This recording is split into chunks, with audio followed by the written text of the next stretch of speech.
Hi, I'm Nancy Dye, President of the New Lenox School District 122 Foundation, and I'm here to talk to you about the Teacher Grant Program that we are soon to award funding for the 2015-2016 school year. It's really an exciting time for the foundation because we've essentially spent a year fundraising for this program. And many of the board members who have been with us at least last year when the grants were awarded, it's the best part of our year because we know that we are helping the students and the staff of District 122, which many of us hold near and dear to our hearts. We know how hard the District 122 educators work to make our students and our children's futures a success through academic excellence. So what is the Teacher Grant Program? Let me give you a little background in that there are probably about 7,000 school foundations across the country.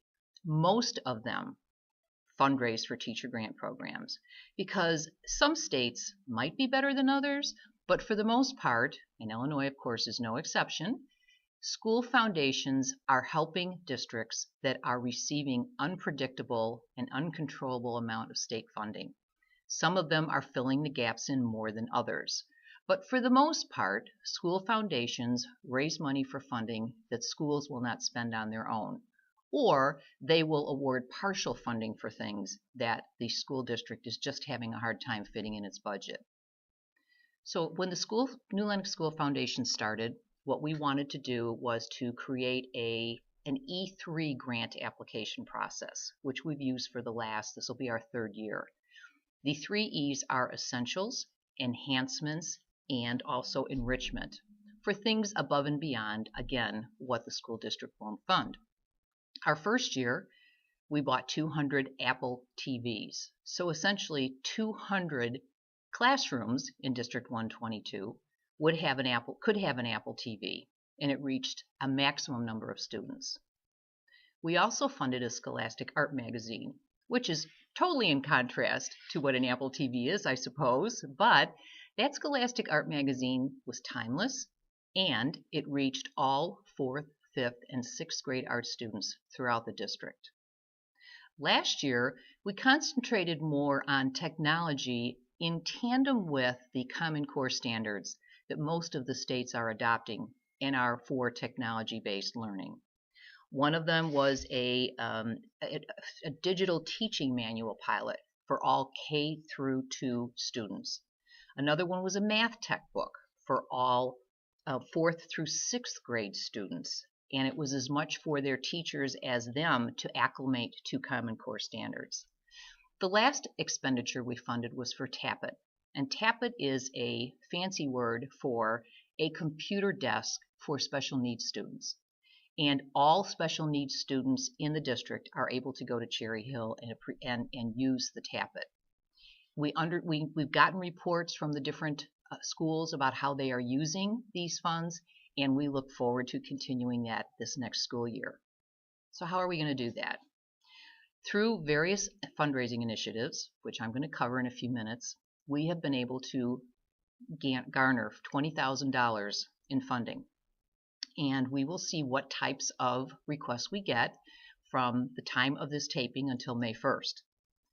On May 1st, the applications will be emailed to the foundation's email address, which I only see.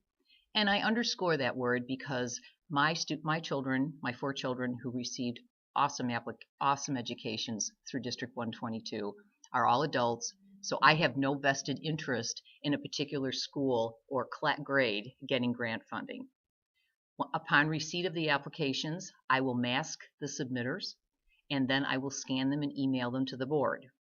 We will meet before the May school board meeting and decide who should get what funding. And $20,000 is an awesome amount for a foundation, particularly one that's gotten its 501(c)(3) 5 years ago. We'd love it to be more, but the district and the foundation board have worked very well together to award partial funding for necessities, whether it's for Common Core or other types of learning, and we want to continue on that same route. So we have the applications on our website, and you can find it through www.nlsd122.org. NLSD122foundation.org. There's a specific tab that has the applications on it, gives you all the details as far as the deadline and what our criteria is. When the foundation before the foundation gets the application, the principal must sign off on it, and the superintendent reviews them as well. I then meet with the superintendent before the board decides on what will be decided and what will be funded to ensure that we know that it fits the curricula of the district. When the foundation does meet, they again will be looking at massed applications that will explain what each expenditure or request is for and make our decision then. Once we come to the school board meeting, no one but the foundation boards know what those awards are. And frankly, we schedule the meeting as close to the school board meeting as possible. So how do we get that $20,000? Well, it's a labor of love. First of all, we have matching grants on our website that if you have an employer that will match a grant to a 501c3, please go ahead and fill out the paperwork. We've already gotten some matching grants and can certainly get them from other companies. You'd be surprised at how many of them are willing to match grants to nonprofit organizations. Also, a business can be a sponsor, an individual can be a sponsor. There again, go to the website and that will give information. And you are viewed as a contributor and a supporter of an organization that does fund for the students in this district and are helping out the schools. We also have our biggest fundraiser is the Brain Brawl. Brain Brawl is a trivia contest, and we had the first one this year. We got such great feedback as far as how much fun it was. And do you know what our problem was this year? We didn't have a facility big enough for the number of teams who were interested. Now, isn't that a nice problem to have? This next year, in 2016, we are scheduling our Brain Brawl for February 19th. And we are looking at a place that has room for more tables because we don't want to send anybody away. We want everybody to be able to participate and enjoy a night of trivia. It is an adult theme because there is a bar, cash bar. There were silent auction items, and the teams essentially pay to have a night of food and fun with all for the benefit of New Lenox District 122 students. So I hope you will save that date and plan to attend our Brain Brawl. So in closing, I am so appreciative of the staff and the donors and the board, the foundation board, who are all volunteer. We all have families and other jobs and commitments, but we truly believe that this foundation is in place for many years to come to help enhance and provide essentials and enrichment to District 122 students. Please let us know if you have any questions, and we look forward to your support.